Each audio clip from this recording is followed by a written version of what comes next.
Top quality और consistent performance के लिए सिर्फ सिल्वर पंप्स। टॉप क्वालिटी और कंसिस्टेंट परफॉर्मेंस के लिए सिर्फ सिल्वर पंप्स, नाम याद रखना। शक्तीपीठ महामार्गाला राज्यभरातून मोठा विरोध होताना पाहायला मिळतो। नांदेडमध्ये सुद्धा तीच परिस्थिती आहे। तब्बल नांदेड ते परभणी हा राज्य महामार्ग 2 तास शक्तीपीठ महामार्गाच्या विरोधात रोखून धरण्यात आला होता आणि रास्ता रोको आंदोलन करून शक्तीपीठ महामार्ग झाला नाही पाहिजे अशी जी आहे ती सर्व या शेतकऱ्यांची भूमिका आहे। आपण या शेतकऱ्यांसोबत संवाद साधणार आहोत। काय सांगाल ज्या पद्धतीने शेतकरी सरकार शक्तीपीठ महामार्ग करण्यासाठी पाहायला आक्रमकता दाखवतं, त्याच पद्धतीने शेतकरी सुद्धा आक्रमक झाले।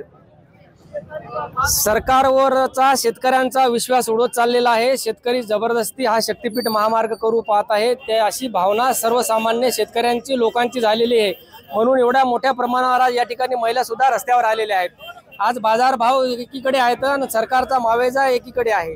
सरकार किती पैसे देणार हे माहित नाही, शेतकरी जमीन देणार की नाही हे माहित नाही, तरी सुद्धा मोजणीला लोक येतात। म्हणजे ही एक प्रकारची जबरदस्ती आहे आणि सरकारनं शेतकऱ्यावर जबरदस्ती करू नये। आम्ही सगळेजण शेतकऱ्यांच्या सोबत आहोत।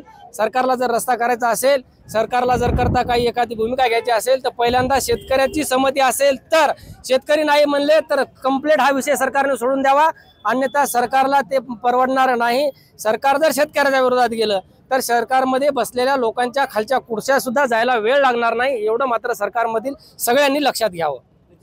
काही महिला सुद्धा या ठिकाणी रास्ता रोको आंदोलनात सहभागी झाल्या होत्या, त्यांच्यासोबत सुद्धा आपण चर्चा करणार। मावशी, काय नाव आहे? शक्तीपीठ महामार्ग होऊ नये म्हणून तुम्ही थांबले होते, आता सांगा। नाव इमनबाई कासनाथ बिशे, राहणार उमरी। आम्ही शक्तीपीठ महामार्ग जाऊ देणार नाही, 1 इंचभर जाऊ देणार नाही। आम्ही आमचा जमीन, आमची काळजाचा तुकडा, आमच्या लेकरा बाळाला काही नोकऱ्या नाही, काही नाही, कसं जगाव? आमचं झालं आता, आमच्या नाता पंचानं कसं जगाव सांगा की? आणि आमच्या वावरात जर पोलीस वगैरे कोणी आले ना, आम्ही जर आत्महत्या केला तर आम्ही मुख्यमंत्र्याची जबाबदारी राहणार। तुमचं काय नाव आहे? आमचं गयाबाई तात्याराव। आमची जमीन जाऊ द्यायची नाही। हा, आम्ही रोजी मंजुरी केली, लेकरं शिकवली, आमचे लेकरं ड्युटीला नाही, कोणी यायला नाही। आम्हाला 1 एकर जमीन, आम्हाला त्यातच जगू देईन। हा, आम्हाला हे 1,500 महिना पाहिजेत नाही। हा, मात्र आम्हाला जमीन पाहिजे। लाडक्या बहिणीचे पैसे आम्हाला पाहिजेत नाही। हा, लाडक्या बहिणीचा पैसा आम्ही रुपया घेणार नाही, मात्र आम्हाला जमीन पाहिजे। जमीन जाऊ द्यायची नाही। लाडक्या बहिणीची आम्हाला पैशाची गरज नाही। हा, कोण्या साहेबांना आम्हाला पैसे द्यायचे नाही, आमची आम्हाला जमीन ठेवायची। हा, आम्ही जमीन घेणार, पैसा घेणार नाही, जमीन आमची आम्हाला 1 एकर जमीन खाऊ देवा। काय सांगाल? आज शेतकरी आक्रमक झाले होते, शक्तीपीठ महामार्गाला मोठा विरोध होताना पाहायला मिळतो। आपण इथं सर्वसामान्य महिलांची इथं भावना आपण ऐकली असेल।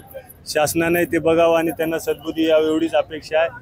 ते एक मन आहे मराठीत, बेल द्यायचा आणि आवळा पाडायचा। जसं लाडक्या बहिणीच्या नावाखाली 1000-1500 रुपये द्यायचे आणि त्याच्या बदल्यात हजारो कोटी रुपये शेतकऱ्याला उद्ध्वस्त करून आपले घर भरायचे। थोडक्यात महाराष्ट्र लुटायचा आणि नागपूरला वाटायचा अशी जी भूमिका या सरकारची आहे, त्याच्या विरोधात सर्वसामान्य आज या ठिकाणी माता भगिनी ज्या घराच्या कधी उंबरठा ओलांडल्या नाही ज्यांनी, त्या आज या ठिकाणी निषेध करण्यासाठी रस्त्यावर या ठिकाणी आलेल्या आहेत। या भावना शासनाने ओळखून घ्याव्यात, कारण कुठलीही मागणी नसताना केवळ आणि केवळ मलिदा खाण्यासाठी आणि यांचे घरं भरण्यासाठी हा महामार्ग यांना करायचा आहे। ऑलरेडी त्या ठिकाणी कोल्हापूरला गोव्याला जायला रस्ते आहेत। आणि दुसरं महत्त्वाचा विषय म्हणजे शक्तीपीठ नाव दिलेलं आहे की देवीच्या स्थान त्या ठिकाणी जोडायचं असं सांगितलं जातं। पण मला एक विचारायचं की गोव्याला अशी कोणती देवी आहे की ते महाराष्ट्रातले लोक तिथं जाणार आहे?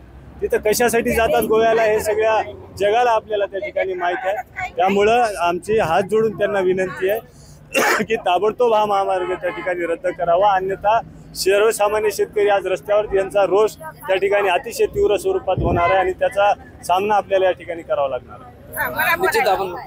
काय बोलायचं? शेती जाऊ देणार नाही। आमच्या नाताबंताला नोकऱ्या नाही, पैसे भरल्याशिवाय कोणती ड्युटी नाही, आणि आमचे लेकर बाळ राब दिवसाबरोबर 5ला आमचा मुलगा शेतात जात आहे, 1लाच मुलगा आहे।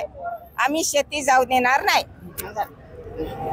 आपल्यासोबत दुसरे शेतकरी नेते या ठिकाणी आहेत। काय सांगाल? भाजपाचे नेते खासदार अशोकराव चव्हाण यांची सुद्धा मालेगावात आहे, त्यांची सुद्धा शेती या शक्तीपीठ महामार्गात जाणार आहे अशी माहिती आहे। ज्या पद्धतीने आपण बघतो कोल्हापूरमध्ये मंत्र्यांनी सुद्धा सत्ताधाऱ्यांनी शक्तीपीठ महामार्गाला विरोध केलाय। खरं पाहिलं तर अशोक चव्हाणचा उल्लेख लीडर नाही तर डीलर म्हणून होतो, त्यामुळे एवढ्या मोठ्या डीलरला थोडंफार गेलं तर काय नुकसान होणार नाही, पण जे शेतकरी आहेत त्या शेतकऱ्यांचं थोडंफार नुकसान झालं, कारण शेतकरी थोडकेच अल्पभूधारक शेतकरी आहेत, त्यांचं थोडं जरी नुकसान झालं तर ते परवडणारं नाही, म्हणून शेतकरी उतरलेले आहेत। या आपल्या माध्यमाच्या चॅनलच्या माध्यमातून आम्ही एक गोष्ट संपूर्ण महाराष्ट्रातल्या शेतकऱ्यांना सांगू इच्छितो की हा जो शक्तीपीठचा महामार्गाचा घाट घातला जात आहे, याच्या अगोदर समृद्धी महामार्ग झाला। आपण या समृद्धी महामार्गामध्ये बघितलं असेल की एकटा समृद्धी महामार्ग झाला तर आमदारांचा रेट 50 खोके निघाला। 50 खोके निघून सरकार फुटले, नवीन सरकार झाले आणि त्या सरकारच्या परत विषारी डोक्यातून या शक्तीपीठ महामार्गाची निर्मिती झाली। तुम्ही जर बघितलं असेल समृद्धी महामार्गाचा खर्च फक्त 30 कोटी रुपये प्रति किलोमीटर होता, या शक्तीपीठ महामार्गाचा खर्च 108 कोटी रुपये किलोमीटर आहे। आणि त्यासोबतच हा देवेंद्र फडणवीसांचा ड्रीम प्रोजेक्ट आहे, म्हणजे या ड्रीम प्रोजेक्टमध्ये ते 70 कोटी रुपये वरच्यावर हाणायला लागलेत। म्हणजे हा ड्रीम प्रोजेक्ट फक्त पैसे हाणण्याकरता झालाय का हा प्रश्न पडायला लागलाय। तसंच त्यांच्या खासगी गोटातून देवेंद्र फडणवीसांचे जे काही RSSचे कार्यकर्ते आहेत किंवा जे काही इतर कार्यकर्ते आहेत, त्यांचं असं चाललंय की पुढच्या लोकसभेला देवेंद्र फडणवीसांना देशाचे पंतप्रधान म्हणून प्रोजेक्ट करायचे आहे। आम्हालाही आनंद होईल, महाराष्ट्राचा पंतप्रधान होणं हे आम्हाला अभिमानास्पद आहे, पण महाराष्ट्राचा पंतप्रधान हा शेतकऱ्यांच्या मुर्द्यावर पाय देऊन होणारा नको, तर शेतकऱ्यांना सोबत घेऊन होणारा पंतप्रधान आम्हाला हवा आहे। आणि हे जे पैसे जमा करतायत 70 कोटी रुपये, असे हजारो कोटी रुपये जमा करून त्या माध्यमातून पुढील काळात खासदारांची आमदारांची त्यांना खरेद फरोख करायची आहे, घोडे बाजार करायचा आहे, म्हणून हे पैसे जमा करतायत। आणि हा एवढा मोठा घाट त्यासाठी घातलेला आहे, शेतकऱ्यांसाठी नाही। निश्चित आपण बघतो हे सगळे शेतकरी होते ज्यांनी शक्तीपीठ महामार्गाला विरोध केलाय, त्यानंतर त्यांनी आपले संवाद साधलाय। ज्ञानेश्वर लोंढे, TV9 मराठी, नांदेड।